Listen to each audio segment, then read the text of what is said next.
Olá, pessoal, boa noite. Vamos esperando aí o pessoal ir entrando, né? Hoje, dia 9 de junho, vou colocar aqui já a nossa. Qual é o nosso tema de hoje? Que é a retomada das atividades. Olha aí, a retomada gradual das atividades, principalmente aqui em Pernambuco, né? A gente vai focar mais aqui, mas no país todo a gente sabe que os governos, né, estão começando a liberar. Então, retomada das atividades, em que estágio estamos da pandemia? Olha aí. Pandemia porque é mundial, né?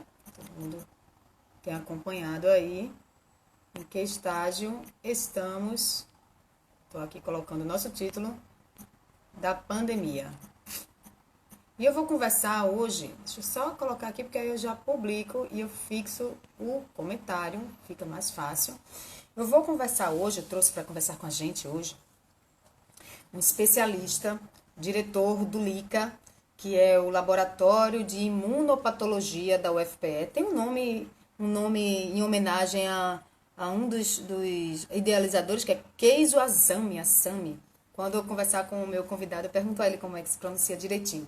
Mas nós vamos conversar hoje sobre essa questão da retomada gradual das atividades. Tem sido, né? A cada dia a gente vem com uma notícia nova de antecipação, né? Uma etapa que seria mais tarde, então o governo resolve antecipar e a gente fica naquela dúvida. Ora, há pouco tempo nós tínhamos um lockdown, um bloqueio das atividades, todo mundo orientado a ficar dentro de casa e vamos evitar, né, sair, vamos evitar estar nas ruas, vamos usar máscara, vamos ficar em casa para nos protegermos. E daí, quando assim que acaba o lockdown, nós já somos surpreendidos pela notícia do relaxamento do isolamento. Então, é muito complicado, né? Eu acho que para a cabeça do leigo, eu sou leiga, você, a maioria das pessoas que estão nos assistindo, entender que lógica é essa, em que nós somos obrigados, somos orientados, melhor, somos orientados a ficarmos 15 dias dentro de casa, com rodízio de veículos, toda aquela restrição, e de repente, assim que acaba esse lockdown, essa restrição mais severa, já começa a ser liberadas, as atividades já começam a ser liberadas. Então, realmente, fica meio complicado da gente entender qual é a lógica, né? Então, como eu não sou especialista, estou trazendo, como sempre busco, aqui trazer pessoas que possam, né, agregar informações, possam nos ajudar a entender o que aqui está se passando. Eu vou conversar com o professor José Luiz de Lima Filho, diretor do LICA, que é da UFPE. Vou convidá-lo agora para ele conversar com a gente, porque o LICA deixa eu colocar aqui, diariamente tem feito, né, análise, tem vários números que eles ficam, né, analisando. Olá, professor, Olá, boa boa noite. noite a todos. Boa noite, Thalita. Deixa eu colocar o meu fone de ouvido para conversar com o senhor, porque eu vou lhe ouvir melhor. Então, deixa eu botar aqui. Espero que vocês estejam escutando bem. Fale aí para mim. Alô? Agora, Thalita? Agora. tô lhe ouvindo bem. E espero que as Estou com pessoas fone também aqui. estejam. Tá com fone? É. Perfeito. Muito bom. Então, professor, o senhor seja bem-vindo aqui a Obrigado. esse universo do Instagram, né? A gente. Tô estreando, minha gente. Eu tô estreando o professor José Luiz aqui no Instagram. Olha que honra. E a gente estressa teve, estragando a live. Olha aí, ó. Isli já está dizendo melhor entrevistado e melhor entrevistadora. Mas olha, entrevistadora, ela dizendo isso, tu achas? Mas somos fãs uma da outra, né? O que importa aqui, professor, como eu estava lhe dizendo, é que a gente tente tirar as dúvidas, né, de quem nos assiste, das pessoas que nos procuram, porque estamos, viu? Nós estamos com muitas dúvidas, afinal, do que devemos fazer. Sabe aquela coisa que a gente fica meio perdido assim? Eita, é para ir para frente ou é para ir para trás? Eu estou nessa situação e acredito que muita gente está também com essa dúvida por causa dessa mudança aí de estratégia, e a gente quer entender se a gente deve ficar realmente mais tranquilo, ou seja, tá passando, e aí, que legal, ou a gente tem que ficar ainda mais atento para que não voltemos àquela situação anterior. Antes de eu passar a palavra para o senhor, que o senhor tem muita coisa para dizer para a gente, eu quero somente passar os dados do relatório de vocês, né? O informe epidemiológico, né? Do dia 8, que foi ontem, né? Isso. Que temos em Pernambuco até ontem 40.705 casos. O Brasil, que é o segundo país no mundo com maior número de casos, isso porque não testa muito. Exatamente. Não... 711.343 casos. E no mundo, gente, 7 milhões. Ultrapassamos o número de 7 milhões de casos, com uma taxa de letalidade acima de 5%, 5,68%, que se você for colocar justamente em cima do número de 7 milhões, muitas vidas, né? Muitas famílias, muitas histórias perdidas, não é isso? E os números de Pernambuco, que o Estado divulgou, foram registrados 305 novos casos. E a minha amiga Isli Viana, minha colega, ela me despertou para uma coisa. Thalita, há muito tempo que nós não registramos menos de 500 casos, novos casos aqui, né? Então, que bom, é uma boa notícia, vamos dizer assim, não é isso? Estamos com uma boa notícia. E 43 mortes nos últimos 3 dias. Que bom. Excelente notícia. Excelente é uma ótima notícia. Aí eu lhe pergunto, essas ótimas notícias, né, de redução dos números, quer dizer que a pandemia está passando, professor? Diga aí pra gente. Ainda não. Ainda não, né? Bom, nós acreditamos, né, Thalita? Então, normalmente, quando se faz um lockdown, isso eu estou dizendo, dessa pandemia, né, que já tem, né, eu diria, né, se voltarmos, né, a história, né, no final de dezembro, né, onde começou os primeiros casos na China, a gente está entrando no 6º mês, né, dessa pandemia. Que para muita gente é muito tempo, mas para a pandemia é muito curto ainda, né? Tá certo? Né? E o que é que tem se mostrado? Né? Aqueles países, aqueles locais onde se fizeram um lockdown para valer, o que é que eu chamo para valer? Para valer até o meu amigo, né, o Jones Albuquerque, né, que é o coordenador desses dados todos, né, que ele faz todos esses dados diários. Né? É bem agitadinho ele, assim. Bem agitadinho, o Jones é bem agitado, então ele faz esses dados. Né? Então, o lockdown, realmente, ele tem esse princípio, uma vez que você distancia as pessoas, né? Então você tem um distanciamento, um isolamento. Então o vírus não tem mais aquele contágio, né? Então ele tende a diminuir. Fato, né? Quando as pessoas voltam, e se o vírus ainda não desapareceu, ele volta a ascender. Tá certo? Então, possivelmente, o que a gente está vendo, mas realmente está vendo uma queda. Fato, né? Você está vendo uma queda dos números, está vendo a queda dos óbitos. Possivelmente, influência, né? Ou seja, o lockdown que foi feito, não foi um lockdown tão forte, né? Porque você ainda tinha transporte urbano, tá certo?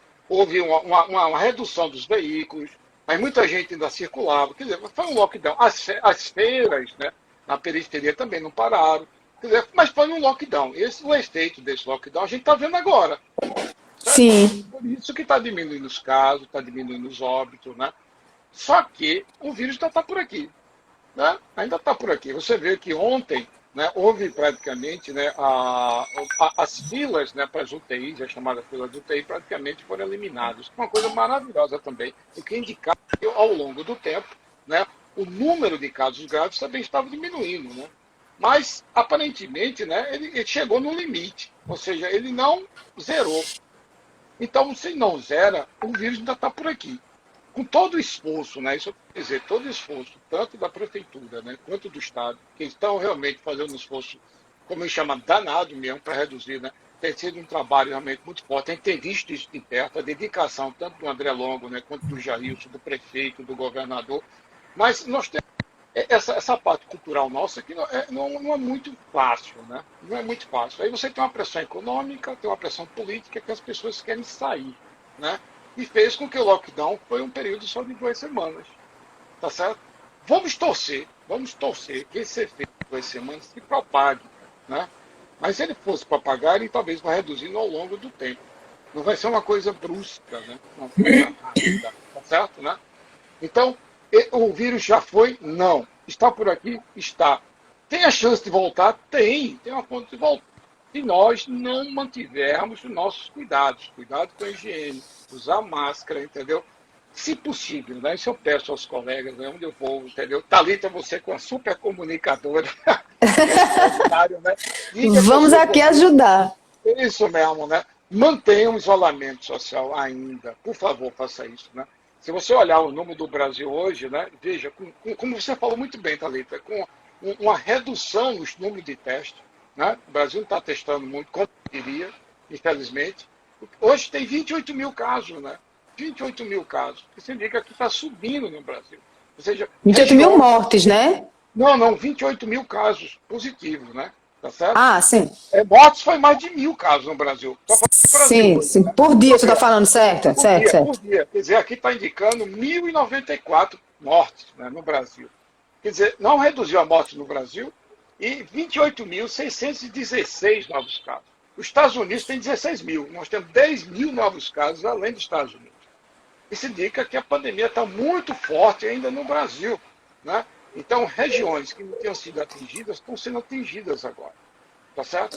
Isso é Tá, fato. assim, o vírus ele está entrando, a gente pode dizer assim, ele está interiorizando agora. A gente tem que se preocupar com o interior também. Interior também, entendeu? Ele começou, você pode ver, né, que a história começou pelas algumas cidades, né, do litoral, e aí eu lhe digo, né, Pernambuco, Ceará, quer dizer, Fortaleza, Manaus, Rio e São Paulo. Por quê? São os principais hubs de comunicação com o exterior do Brasil. Né? Manaus é Sim. uma zona franca, né? Então muitos estrangeiros foram para lá. Então começou a chegar nessas principais cidades e aí realmente, né? Naquele momento era para a gente ter feito um lockdown para valer. Algumas cidades fizeram isso no mundo. Veja, eu não estou criticando o Brasil por ter feito, né? Porque poucas cidades no mundo tiveram essas condições. Aí você pode me perguntar assim: a Coreia do Sul, o Japão se saiu muito bem. Eles já tiveram outras pandemias no início desse século, né? O Japão, eles são treinados, né, por desastres naturais. Então, o que a gente vê aqui do isolamento, o que a gente vê das mãos, o que a gente vê de não apertar, de não abraçar, o japonês faz isso, né, a própria cultura deles. Então, não faltou muito, né, para que eles ficassem mais afastados, né, e a pandemia lá ainda existe, né, mas está Essa frieza do europeu também, né, professor? Que as pessoas dizem, o europeu é muito frio. Eles passaram, teve aí a peste negra, né, recente, se você for pensar Bom, para eles. foi muito forte, né? A gripe espanhola também foi A muito gripe forte. espanhola, isso. E você viu que na Itália, né, que foi o principal epicentro, né, eles começaram e desistiram de fazer um lockdown. Né? Você lembra, né, que em Milão, principalmente, né, o prefeito disse que não ia fazer o lockdown. Não vamos fazer isso, porque na verdade isso vai passar, entendeu? Não precisa, só ter cuidado, aumentar o número de leitos, e aí não teve tempo, né? E você viu que foi 1 ou 2 semanas, acho que foi em torno de 10 dias só, né? E ele perdeu o controle completo. Pois é, o meu medo, e aí eu falo como cidadã mesmo, como mãe, né, como filha de pessoas, né, que também já a gente precisa cuidar, como asmática também, né, ou seja, o meu medo é que a gente hoje, nós estamos comemorando esses números, porque 15 dias atrás estávamos em lockdown, estávamos num isolamento um pouco mais severo, digamos, que não foi um lockdown de verdade, né, estávamos num isolamento maior.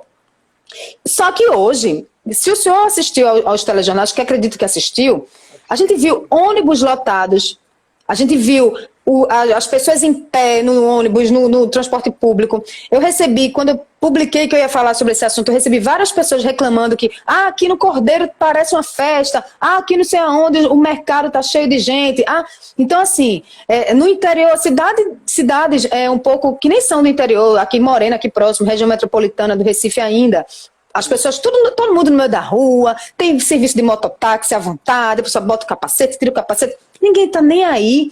E aí, o meu medo é que daqui a 15 dias estejamos aqui falando de uma nova onda, ou talvez de um aumento, começou um aumento do número de casos, e UTIs lotadas, porque a gente tem falado da questão da UTI, que bom que essa questão da fila de UTI reduziu, mas aumentou o número de leitos. Não é porque diminuiu somente o número de casos, não é isso?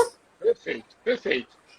Então as pessoas precisam fazer a leitura correta das coisas, né? Porque fica muito nessa de assim, zeramos a nossa fila de UTI. Não é que zeramos a fila nós aumentamos a oferta de leitos, não é isso? A demanda pode estar até a mesma, mas como tem mais leitos, as pessoas não esperam mais. Então, eu tenho muita preocupação com isso, sabe, professor? Com essa leitura errada das pessoas. Não, você está certíssimo. Né? Eu estava, antes de entrar aqui no programa, né, de falar com você, eu estava conversando com um colega de Washington, né? e a gente estava falando sobre aquela mal informação da Organização Mundial de Saúde, né? Porque, na verdade, não Sim, é má informação, né? Aquilo dali, na verdade, a colega, né, uma pesquisadora jovem, inclusive, né, ela não teve cuidado com as palavras, né, entendeu? E aí, veja só, nós estamos, eu diria, a gente começou todo esse processo de isolamento mais ou menos há mais de 2 meses, né? Então, as pessoas estão dentro de casa, alguns, há mais de 2 meses, né? Elas estão ávidas por qualquer notícia que diga assim, saia de casa, entendeu? Então, estão procurando na internet, na TV, que alguém diga alguma coisa que eles querem escutar. Que pode não ser verdade, entendeu? Mas nesse momento eu quero escutar essa notícia, entendeu? pode Então, sair. entendeu? Alguma coisa assim. Então, pega pedaço da frase, você não viu o que o pessoal falou, a gente já pode sair. Então, é um problema, né, para você manter, né, eu diria, por mais 2 meses, as pessoas dentro de casa, trancadas. Não é fácil. Crianças, vários colegas já perguntaram, a escola, né, quando é que vai voltar? Talvez volte no próximo mês, eu disse, mas talvez no próximo ano, né? Entendeu? Porque a forma, eu estou sendo porque a forma É. do contágio é muito forte. A gente ainda não passou por esse período. O efeito que nós estamos vendo é porque Recife, né, e outras cidades na região metropolitana, eles frearam, né? A gente deu um freio. Como você falou, foi um meio, né, entendeu? De arrumação, vamos dizer assim, né? Mas fez com que realmente o número de casos, o contágio diminuísse. Agora, pode voltar? Pode. Hoje eu já soube, né, que na região do norte da Itália está voltando o número de casos. Você vê que já Ai, faz Jesus. quase umas 3 semanas, né, que lá começou a abrir com muito cuidado, né? E está voltando o número de casos, né? Então, possivelmente, talvez algumas cidades do norte da Itália vai fechar novamente, entendeu? E isso, aí você disse, é normal? Não, é normal, entendeu? Porque como o vírus não desapareceu, as pessoas começam a sair, aumenta o contágio. E aí o segundo pico, normalmente pode ter. Pode ser um pico brando, pode ser um pico brando. Mas se muita gente sair, como você falou muito bem também, então eu já estava vendo os ônibus, coisa, sem controle nenhum. Nenhum mesmo. As pessoas, a única coisa diferente é que botaram uma máscara, já ajuda, né? Entendeu? Mas muitos sem máscara, e a máscara no queixo, né? Entendeu? Então, e as pessoas Com o pegam no nariz ônibus de fora. o nariz de fora. Então você imagina, uma pessoa entra contaminada, entendeu? Né, que pega daqueles ferros do ônibus, dá certo? Outros pegam no mesmo ferro, depois de alguns minutos, sai, vai pôr a máscara de volta, entendeu? Aí se contamina, tá certo? E essa pessoa pode ser até assintomática, entendeu? Pronto, eu queria que o senhor explicasse essa história. Veja, o senhor até tocou na história da sua colega da OMS, que ela se expressou de uma forma equivocada, digamos assim. Então, vamos traduzir para a nossa linguagem popular, certo? A linguagem de quem não é pesquisador, de quem está aí nos assistindo, que está querendo saber, porque hoje, quando eu abri meu WhatsApp, era em todos os grupos essa questão. E eu disse, minha gente, eu assisti ontem ao telejornal e eu pensei que eu tinha entendido errado. Juro que eu pensei que eu tinha entendido errado. Mas eu estava tão cansada que eu não fui verificar. Mas hoje, quando eu vi em todos os grupos, não, eu não entendi errado. É isso mesmo. E fui ver, e nas notícias dizia isso. Dizia que uma pesquisa chegou à conclusão de que os assintomáticos não transmitiam o vírus, era rara a transmissão. Então explique para mim, porque a OMS hoje, ela já se pronunciou, isso é muito chato, muito ruim, né? Fala uma coisa, o povo não entende, aí volta. A OMS já se pronunciou. E o que é que a OMS disse, professor? Diga para a gente, por favor, que eu quero saber. O assintomático pode transmitir. Pode transmitir. E é um risco porque ele está assintomático. Veja, se o assintomático não transmitisse, tá certo? Nós não tínhamos essa pandemia. Quer dizer, Tão rápido, né? E por que você tem um número muito rápido de contaminantes? Porque as pessoas assintomáticas acham que não estão com a doença, não se previnem e contaminam o outro. Percebe? Quer dizer, o próprio número de pessoas infectadas mostra que o que foi dito ontem não funciona, entendeu? Realmente, o assintomático contamina, né? Isso é um problema muito sério mesmo nessa pandemia. Daí que, já no início, você imagina, né? Eu sendo assintomático, né? Achando que não estou com a doença, não espirro, não tenho dor de cabeça, não tenho febre, não tenho nada. Então, o uso da máscara pode ser mais ou menos. Então, eu vou para o meu trabalho, tá certo? Entro no ônibus, tiro minha máscara porque está muito quente, estou colocando vírus dentro do ônibus. Pessoas, mas pode ter sintomas a partir do outro dia. E aquela contaminar outras pessoas. Entendeu? E como eu sou assintomático, eu não sinto nada, eu não me resguardo. Eu não me resguardando, contamino as pessoas. Daí, Quando a gente fala de isolamento, é para todo mundo mesmo, entendeu?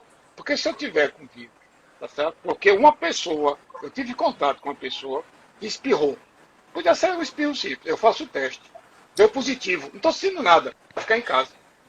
Não é que eu não tenho a doença, eu tenho um vírus, eu posso contaminar a outra pessoa. Eu posso contaminar várias pessoas, tá certo? Então, com certeza, o assintomático contamina. E esse contamina muito, entendeu?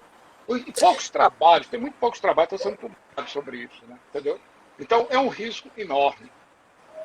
Entendeu, Thalita? Veja, nesse pronunciamento da OMS hoje, eles dizem o que a respeito disso? Qual foi o erro, né, na comunicação, a falha? Foi o seguinte, na falha foi que a colega realmente falou que tem alguns trabalhos, com poucas amostras, né, entendeu? Que dizia que alguns pacientes assintomáticos podiam não contaminar outros. Percebe? Pronto. Aí a turma pegou isso, aquela história. O assintomático não vai contaminar. Pronto. Eu quero acreditar nessa notícia, né? É uma notícia que eu espero, né? Exatamente. Só que os próprios números que estão sendo mostrados no mundo desqualificam isso. Porque se o assintomático, né, não contaminasse, a gente não tinha a pandemia aqui. E a pandemia que a gente está tendo é porque muitas pessoas assintomáticas não ficam em casa, porque acham que não estão com a doença, mas estão com o vírus. Tá certo? Sim. Ou seja, ela realmente, né, o vírus vai ficar, o organismo de algumas pessoas vai produzir os anticorpos, a pessoa não vai desenvolver a doença, mas pode contaminar as outras pessoas. Inclusive, Thalita, isso é uma coisa importante, aquelas pessoas que já tiveram a doença, ainda bem que são muitas, né, que estão vivas, isso é muito bom, tá certo? Tem uma defesa imunológica, e elas podem voltar a contaminar? Podem, entendeu? Ela pode ter o vírus e contaminar outras pessoas. São potenciais contaminadores, né? Exatamente, potenciais contaminadores. Né? Eu estou dizendo isso porque alguns colegas já me perguntaram isso. Né? Eu não tenho mais a doença, eu não vou contaminar. Pode contaminar, sim, porque isso é uma doença respiratória. Né? Ela não é uma doença que foi feita a dengue, né, por exemplo, né, que entra no sistema sanguíneo. É respiratória, ela fica na orofaringe os vírus, tá certo? Então, eu tenho minha defesa imunológica, né, que combate que o vírus não penetre no meu organismo e não desenvolva a doença. Tá certo? Mas no espirro eu posso jogar o vírus, entendeu? Para outra pessoa, eu posso contaminar. Daí que você vê, né? Você falou, o nível de mortalidade e desmortalidade, ele não é muito alto, não. Você fez o cálculo de 5% porque a amostragem é muito baixa. Até, desculpa, né? No mundo se testa muito pouco, inclusive nos Estados Unidos. É o que mais testa, ainda é pouco, entendeu? Aí como você testa pouco, você não sabe o número de pessoas que estão infectadas. Mas você sabe as pessoas que morrer, né? E tem uma coisa que eu estava lendo hoje, fazendo a pesquisa, e vi notícias de que alguns estados do país que estão comemorando que tem um combate muito bom do coronavírus, da Covid, porque tem números baixos, na verdade, é que a notificação dos óbitos não está sendo por Covid, e sim por síndrome respiratória aguda grave.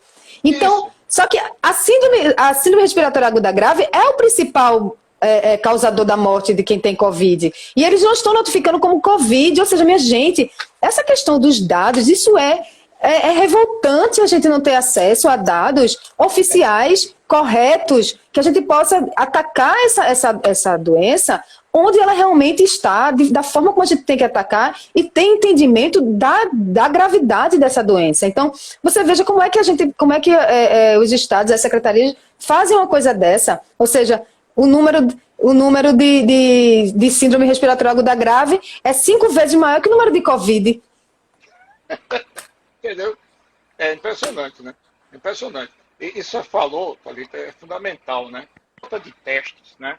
De testes para você comprovar a causa-morte, né? Ou para comprovar que aquele paciente está. Isso, estrategicamente, é fundamental. Por quê? Porque, por exemplo, aqui em Recife, né? Talvez os gestores não saibam quantos leitos de UTI vão dispor. Se não fizesse os testes corretamente, entendeu? Se eles tivessem o número de testes realmente, eu não digo 100%, mas 80% das pessoas contaminadas fossem testadas, entendeu? Você faria um programa muito melhor. Algum país fez isso? A Alemanha conseguiu, não chegou num nível muito elevado, mas fez o trabalho de casa, entendeu? Quando uma pessoa é detectada, eles iam checar, eles faziam um teste molecular nas pessoas que aquela pessoa teve contato, isolavam essas pessoas.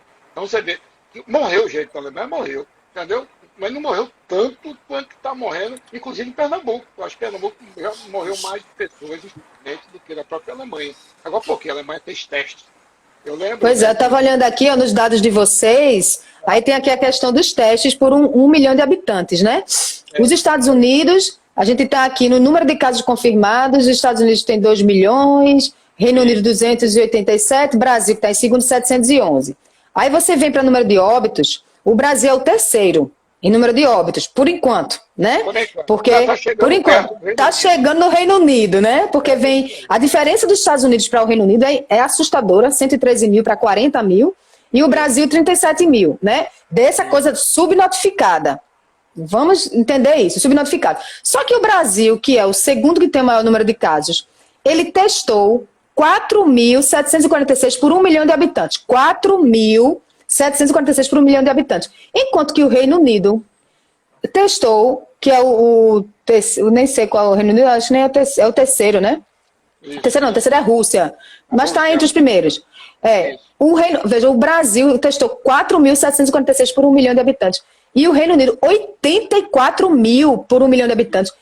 É muita diferença de testagem. Isso quer dizer que a gente não tem a menor ideia realmente de quantos casos nós temos aqui. Isso ele está dizendo aqui, quando vemos os testes, percebemos a gravidade da subnotificação. Exatamente. Quase 30 vezes menos que nos Estados Unidos. Os Estados Unidos, ainda assim, porque o Brasil parece que gosta de imitar os Estados Unidos, ele não gosta, quer ficar atrás, ele quer ficar parecido. Então, os Estados Unidos, que tem um número assustador de casos, mais do que o dobro do Brasil, ele tem 65 mil testes, 65.400 e pouco, vamos botar em números redondos, 65 mil por 1 milhão de habitantes, dos Estados Unidos. O Reino Unido, que tem o segundo maior número de casos, de mortes, 84 mil por 1 milhão de habitantes. E o Brasil, muito lindo, 4 mil. Isso aí. É muito... Eu fico revoltada, me desculpe, mas eu fico revoltada com isso. Porque é como se a gente não soubesse onde nós estamos pisando. Pois é, pois é. Isso, viu, Thalita? Ontem um colega está me falando a história e o comentário que eu disse para ele, eu digo, infelizmente, a estatística nossa vai ser baseada no cemitério, né? Entendeu? Porque já você não realmente, você esconder os mortos vai ser mais difícil, né? Entendeu? Pois é. Pois é, entendeu? E a gente não está conseguindo, de uma forma... Olha, nós somos avisados, né? Claro, né, que os governos estaduais tiveram várias dificuldades, né, de montar uma logística, laboratórios centrais, né, eles têm suas limitações, é fato, mas tem os laboratórios da universidade, né, agora a federal, inclusive, né, está com vários laboratórios trabalhando, ajudando, né, nessa testagem, mas ainda é muito pouco, entendeu? Pois é.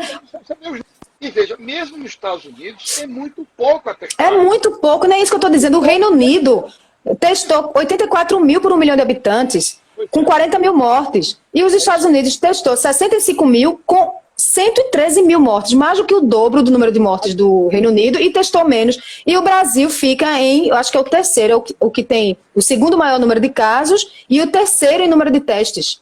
Ou seja, o Brasil, ele quase não realiza testes. É muito pouco. Então, é muito difícil você traçar uma estratégia de combate a uma doença dessa quando você não sabe o real inimigo com quem você está lidando. Perfeito. Pronto. Você fez um sumário que é exatamente isso. O que é o inimigo? Qual o próximo passo do inimigo? Eu não conheço. O próximo passo dele eu não conheço. Para onde ele vai? Eu não conheço. Como é que ele pode reagir? Eu não estou conhecendo. Tem alguma forma de evitar que ele me agrida? Tem ainda. Qual é? Isolar. Isolamento. Isolamento. Tem. Isso funciona? Funciona. Funcionou nas outras pandemias e está funcionando nessa. Entendeu? Tem alguns países que conseguiram fazer o trabalho de casa.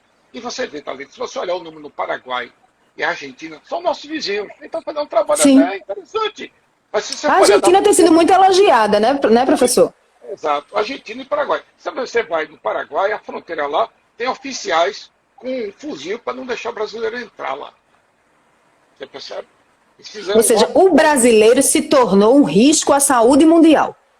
Pois é. E você vê que... E realmente é fato. É fato. E você vê. Essa pandemia ainda vai levar um tempo.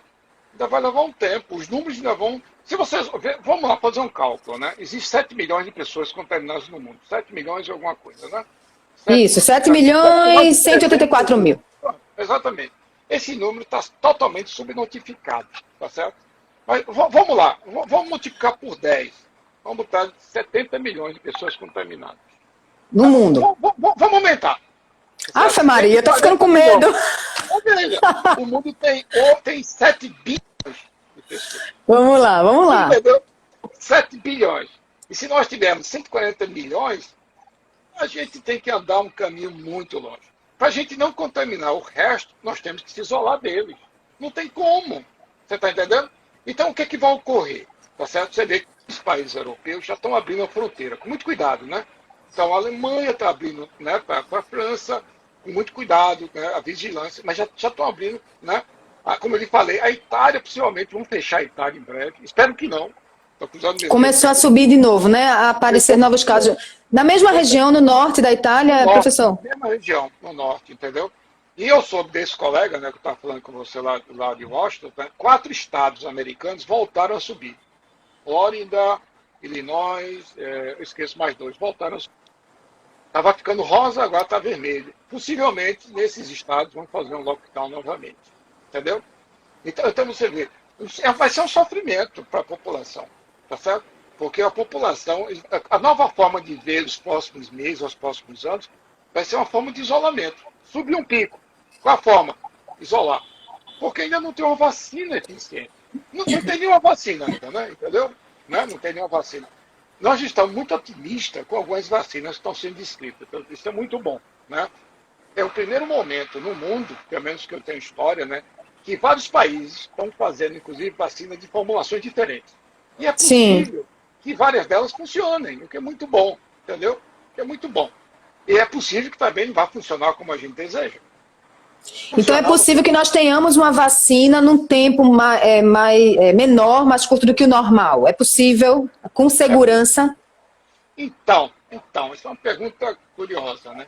Então, por exemplo, porque tem que ser. Ter vacina a gente pode ter, agora se é seguro para o ser humano é outra história, né? É outra história, né? Daí, por exemplo, né, a vacina, né, da Universidade de Oxford, né, que está desenvolvendo, né, junto com a AstraZeneca, ela é que está mais na frente, né?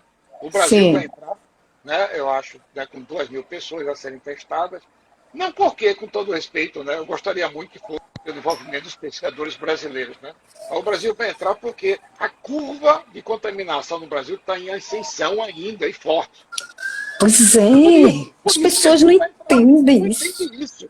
A gente vai entrar no processo por isso, porque é um momento maravilhoso para fazer fase 3, entendeu? Da vacina. Então, realmente, os dados brasileiros vão ser muito importantes para a vacina. Porque na Europa já está caindo. Bom, pode subir novamente, mas com certeza o Brasil está subindo e muito forte. Se está subindo e muito forte, é o melhor local para se testar. Por isso que os testes... Então, você acha que é bom essa história? Teve a vacina de Oxford, né? Que o pessoal ia começar a testar aqui. É bom isso? Porque muita gente fala assim, a gente está sendo de cobaia. O brasileiro só... Bom, o que é uma coisa boa? Veja só, né? O que é bom nessa história? Né? Bom na história, o Brasil entrou no processo da vacina. Ok. Bom, 2. Os resultados, vamos olhar para o lado otimista. Vai ser um negócio maravilhoso. Né? Lá para novembro a gente vai ter os resultados indicando que a vacina ele realmente produz os IgGs que a gente quer, entendeu? E protege o ser humano. Beleza, entendeu? O Brasil ajudou muito, entrou no processo. Então é possível, eu já escutei, né, que tanto Biomanguinhos quanto o Butantan já estão começando a se aparelhar para vir a produzir essa vacina. Tá certo? Certo. Não são laboratórios enormes, né? Tá certo, né? Como tem a Inglaterra, dos Estados Unidos, mas é capaz. O Brasil ter ajudado o desenvolvimento da vacina. Eu espero que essa negociação vá para frente e que a gente também comece a produzir essa vacina aqui no Brasil para suprir a América Latina. Tá certo? Porque uma dúvida. Vai, termine. Um laboratório não vai ser capaz de produzir para o mundo todo. Não vai dar conta, né? Certo. Aí uma dúvida de leigo. Há algum risco para quem se submete à vacina? O risco de... Não. De contaminação não, porque o vírus está morto, né? Não é por... Tem vários tipos de vacina, né? Morto é ótimo. Eu falei que o vírus era vivo, ó. Então vai ter isso, né? Mas, não é nem um ser vivo, o vírus. Entende, né? É isso. O que importa é que entenda.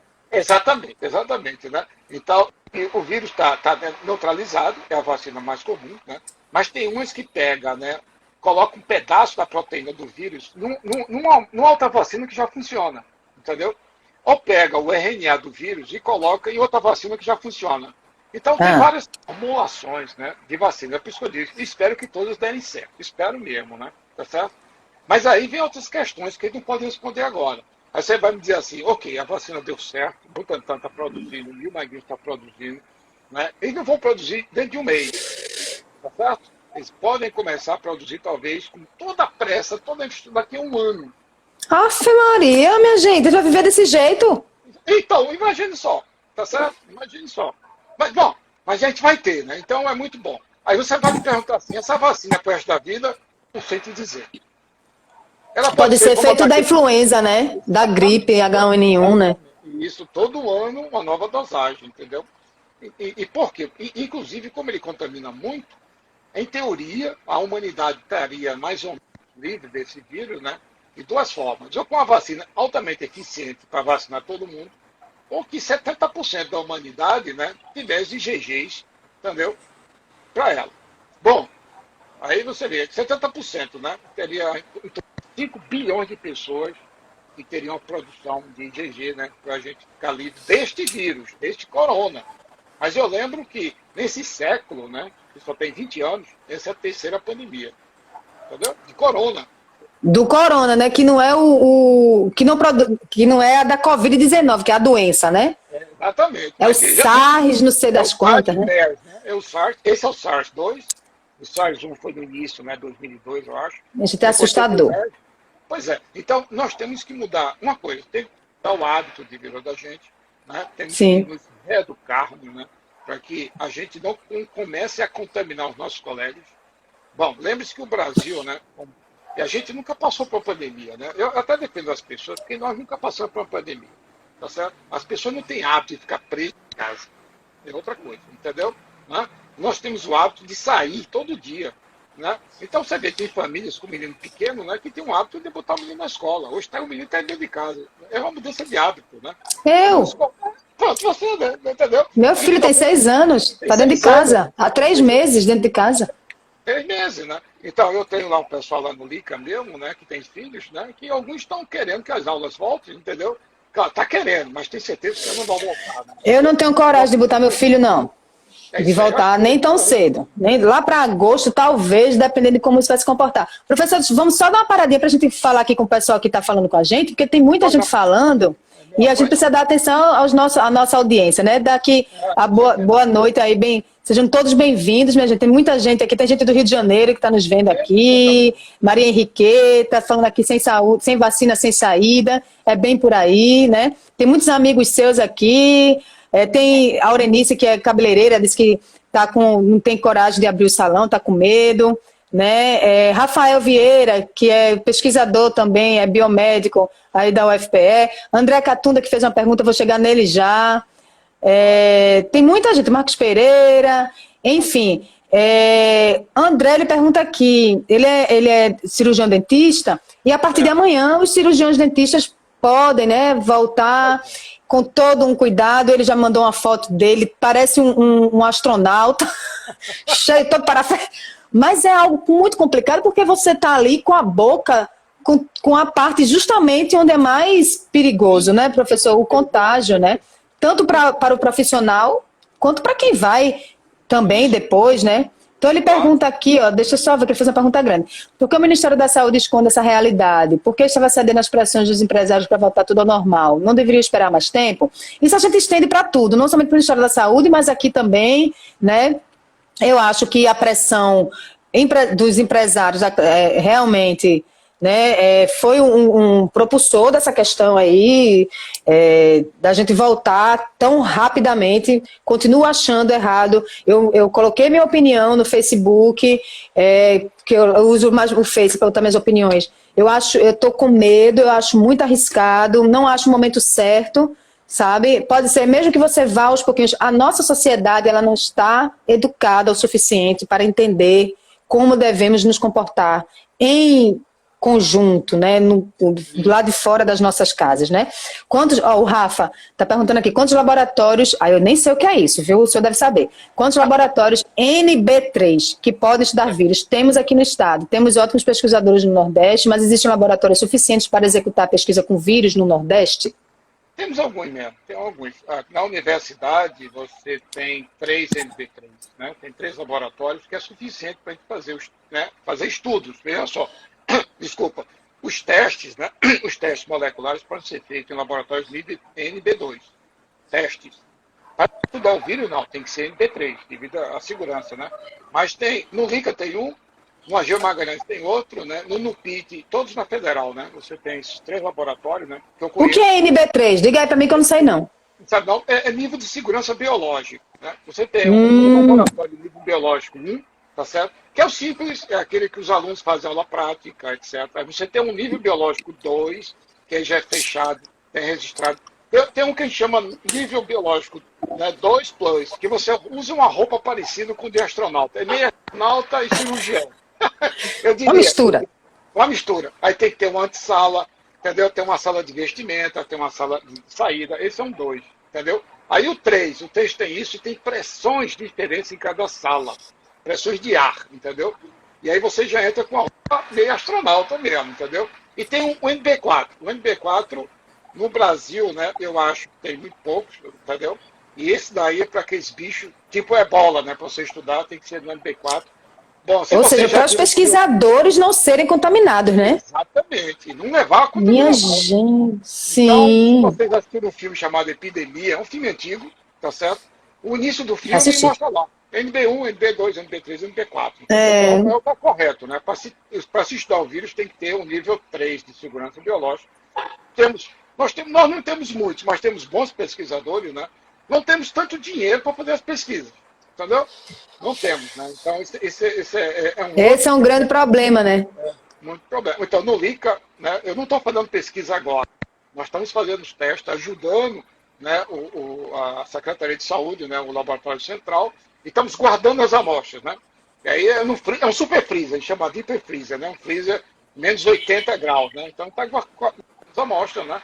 Mas como nós trabalhamos, né, com alguns laboratórios, né, inclusive, né, a Genômica, né, que é o nosso parceiro já há muito tempo, né, a gente já está sequenciando algum desses vírus. Né? Já sequenciamos algumas amostras. Né? Essas amostras foram sequenciadas de São Paulo, não foi aqui. Eu espero que no próximo mês a gente comece a sequenciar, até porque esse bicho está mudando aqui. Percebe? Então, isso é uma coisa extremamente importante, onde vários colegas do mundo estão fazendo isso, entendeu?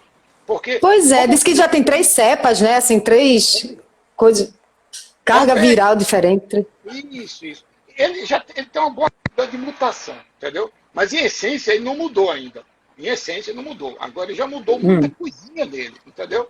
Sabe aquele, né? O botão da camisa que caiu, pronto, mas a camisa está lá, entendeu? Você não nota muito. Sim. Ele já teve essas variações, mas é extremamente importante. E o mundo está olhando isso, né?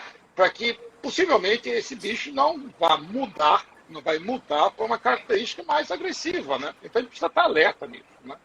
E é claro, né, a gente precisa estar muito alerta para orientar, inclusive, as vacinas, né, que estão sendo produzidas. Né? Os medicamentos, né, que também estão sendo estudados. Né? Então você precisa Isso, tem entender. a questão da polêmica hidroxicloroquina, cloroquina, é outra coisa, né? Que é uma esperança, disseram que não era, e agora é de novo, e a gente fica sem saber. O senhor tem propriedade para falar a respeito dessas pesquisas, professor? Então, e pronto, você falou a prova correta, né? Isso até tem dito para alguns colegas, né? Sobre a hidroxicloroquina, né? A ivermectina, né? E tem outras drogas que estão sendo testadas, né? Algumas dessas drogas feito in vitro, no laboratório, entendeu? Usando, ele tem um efeito. In vivo é outra história. Poucos estudos ainda não comprovam a eficiência. Isso é fundamental. Peraí, vamos lá. Poucos estudos ainda não comprovam, ou seja, a maioria comprova, ou como é? A maioria não comprova. A maioria dos trabalhos ainda não comprovam que a hidroxicloroquina ou a ivermectina são eficientes. Aí você vai me dizer, eles não prestam, veja só, né? Dependendo dos trabalhos científicos. Para você ter ideia, Thalita, para a gente colocar uma droga nova no mercado, né, para uma determinada doença, normalmente se espera 10 anos de pesquisa. 10 anos. 10 anos. Por quê? Eu tenho que fazer um trabalho no laboratório para ver se ele mata o ratinho. Depois eu vou para primata. Uso no macaco, que é parecido conosco. Funcionou no macaco, funcionou. Aí eu faço fase 1, para ver se ela é tóxica para mim. Normalmente demora entre 1 ano e 2 anos. Fase 2, 1 ano e 2 anos. Fase 3, 1 ano e 2 anos. Alguns eu faço fase 4, outros não. Então, normalmente, essa pandemia começou no final do ano passado. Então, são Pois 6 meses. é, Então, são isso é seis o meses. problema. Exato. Então, a gente não tem muitos dados científicos para dar segurança. Aí as pessoas, eu tomei. Vários colegas, eu tomei hidroxicloroquina e fiquei bom. Eu digo, possivelmente você iria ficar bom sem tomar hidroxicloroquina. Sem tomar. É isso que eu também li muito. Porque, veja, eu não tenho opinião formada sobre isso. Tento tirar dessa questão política, porque virou um problema Isso, político. Quem é a favor da cloroquina é de um lado, quem é contra de outro. Então, assim, eu acho que isso é muito irracional, esse tipo de coisa.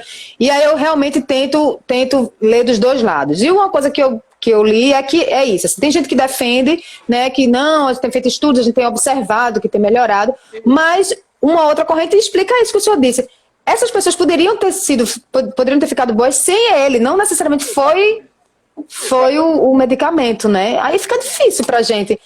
A gente fica andando com o carro, trocando a roda com o carro andando, aí complica. Quando a gente terminou de trocar uma roda, conseguiu todo o esforço, aí a outra fura, a outra estoura. É a sensação que eu tenho com essa história que o senhor falou agora, de que o vírus ele está mutando. Então, enquanto a gente está pesquisando para um formato, né, digamos assim, numa linguagem mais, né, mais coloquial, a gente está pesquisando para um formato, aí daqui a pouco quando a gente chega ali, que botou a chave, aí ele, opa, não é assim, tem outra coisa aqui. Outra coisa aqui. Aí fica difícil demais, né, assim, que bichinho. É um bichinho que veio para mudar muita coisa, né? Então você vê, nós vamos mudar os protocolos para estudar medicamentos, eu acredito que sim, entendeu? Possivelmente a gente não vai mais levar 10 anos para botar uma droga no mercado, entendeu? Nós temos que mudar. Vai ter que correr. Tem que correr. E temos que mudar os protocolos com segurança. Só que isso é como você falou, o carro está andando, né? Tá certo? O carro andando, a gente troca no pneu dele. Problema é isso. Vacina normalmente são 16, 20 anos para se colocar uma vacina. Entendeu?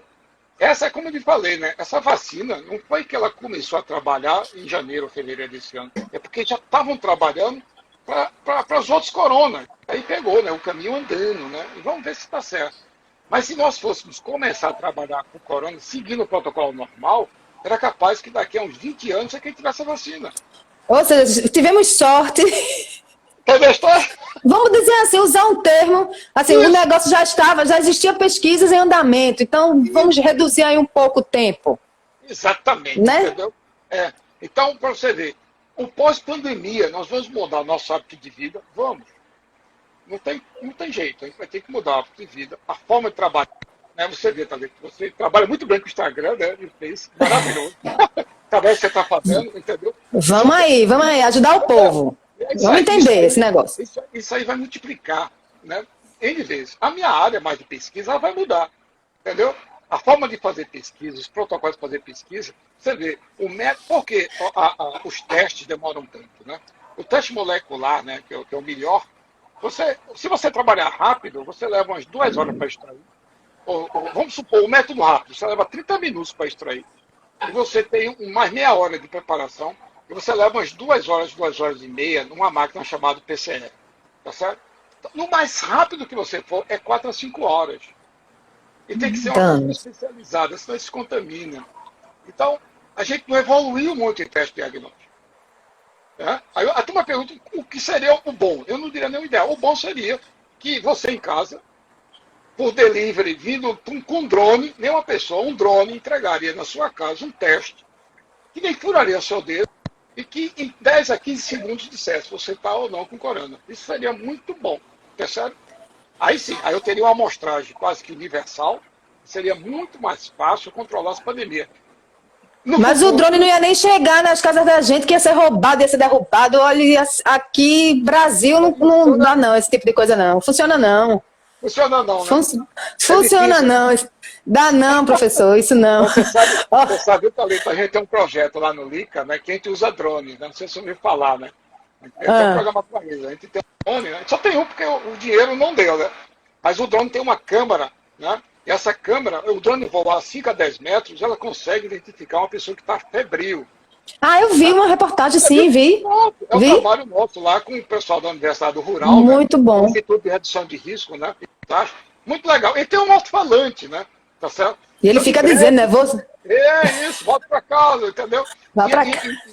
E às vezes que nós fomos, né, a gente faz toda semana algum estudo com esse drone, e a gente vai muito com o pessoal da Defesa Civil, entendeu? Sim. O coronel ele tem sido um fortíssimo apoiador da nossa atividade, né? Eu tenho que parabenizar a Defesa Civil aqui do Estado, fantástico, né? E como você falou, né? A gente vai com a polícia, entendeu? Né? Para evitar Né? que ocorra isso. Mas eu acho que ao longo do tempo as pessoas podem até ficar mais familiarizadas, né? Por isso que eu digo, até entrega de alguns produtos que no futuro vai ter, mas vai ser entregue por drone. São atividades que vão surgir, estão surgindo durante essa pandemia, entendeu, né? Que a gente não estava muito ligado no passado, né? Mas vai estar ligado, né? Tem universidades aqui no Brasil que só vão retornar às aulas presenciais quando houver uma vacina. Ponto. E agora? E agora? E Como é que agora? vai ser? Já Pois é, eu imaginou? fico pensando como é que eu vou mandar meu filho de 6 anos para a escola. Eu recebi hoje, a minha irmã mandou no grupo, eu ri muito. E já viralizou uma história dizendo como é que vai ser a volta às aulas, né? A criança primeiro vai com a máscara, daqui a pouco chega a reclamação que ela veio com outra máscara, trocou a máscara do menino. Aí no final das contas, a mãe pega o menino errado, porque está com a máscara, não reconheceu. É uma confusão do...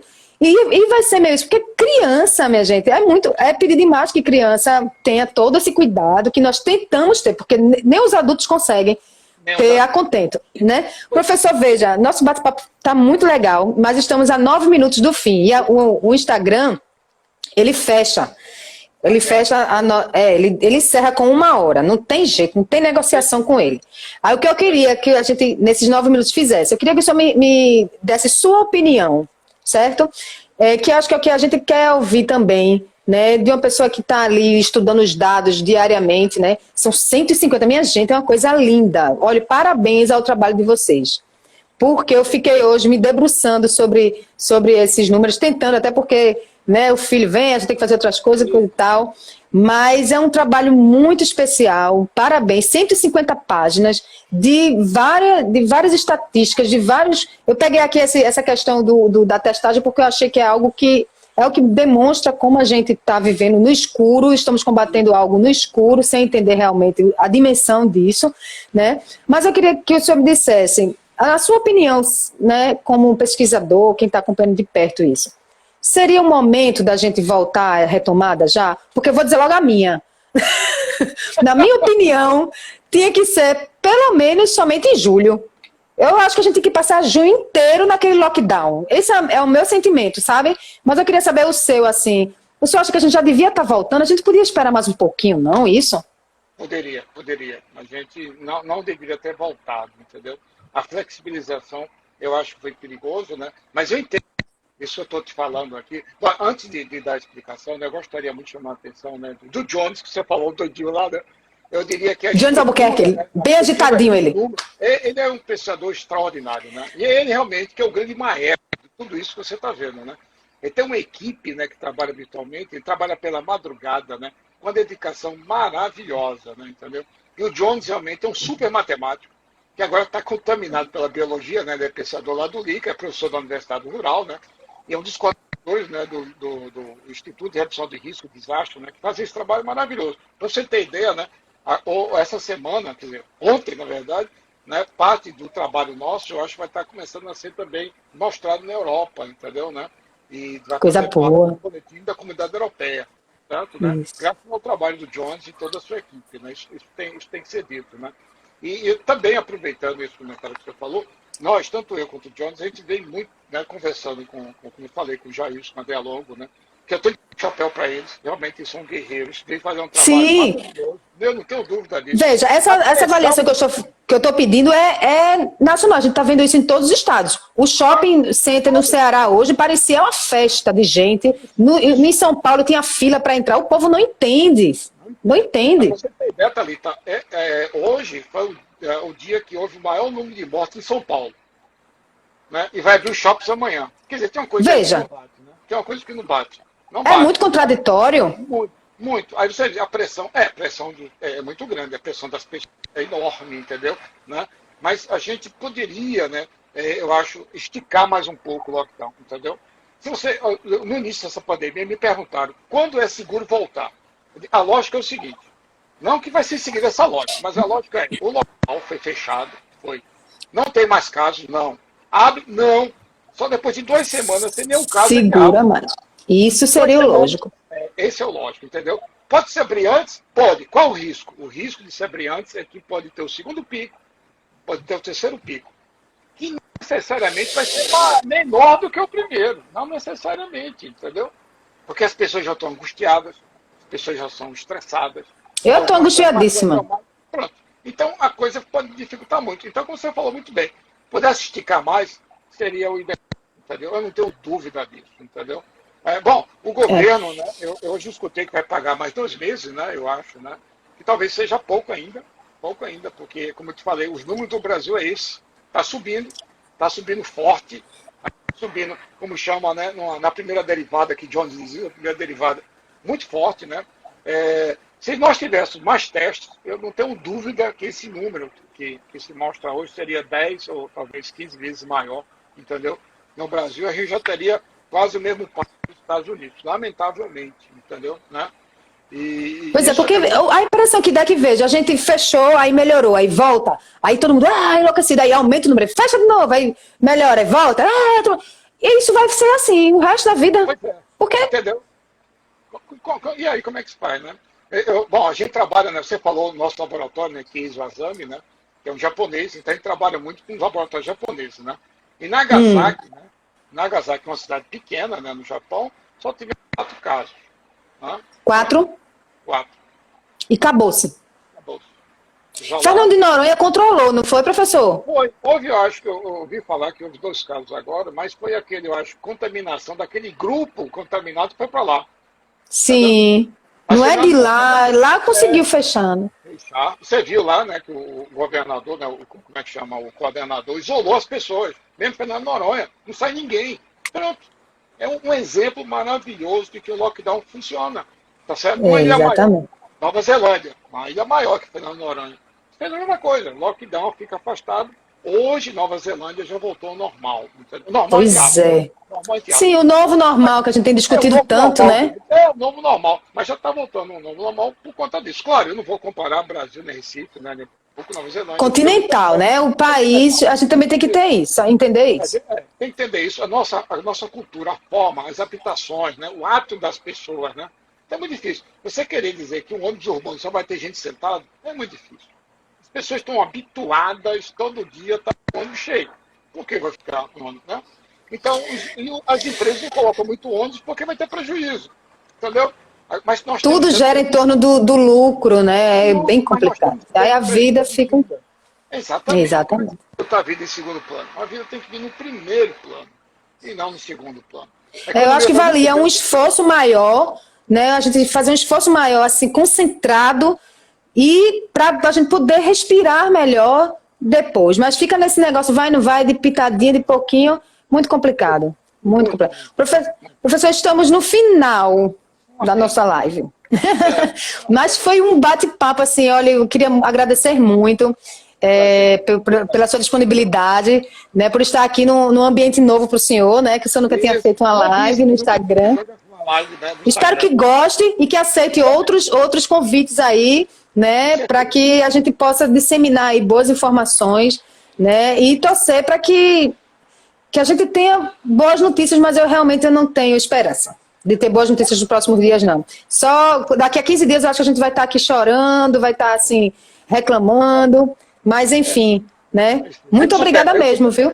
Nada, foi um grande prazer mesmo, e pode contar conosco. Tá bom? Valeu, e parabéns aí a todos que fazem o LICA. Minha gente, nós conversamos com o professor José Luiz de Lima Filho, ele é diretor do Laboratório de Imunopatologia da UFPE, tem um nome esquisito, ele disse aí, eu não vou me atrever a dizer, né? Mas essa foi a nossa live, vai ficar salva, né? Quem quiser pode assistir depois, e o recado é esse, vamos continuar dentro de casa, só saem se realmente precisarem, não é isso, professor? Perfeito. Valeu, minha gente. Valeu, boa noite a todos. Muito obrigada a todo mundo que participou. Não deu para falar o nome de todos, que graças a Deus foi muita gente entrando e colaborando aí com a gente. Um abraço a todo mundo, minha gente. Até terça-feira. Olha, terça-feira que vem já está certo? Vai ser sobre racismo e a gente vai discutir o racismo estrutural, na forma ampla. Vamos aprender todo mundo junto. Valeu.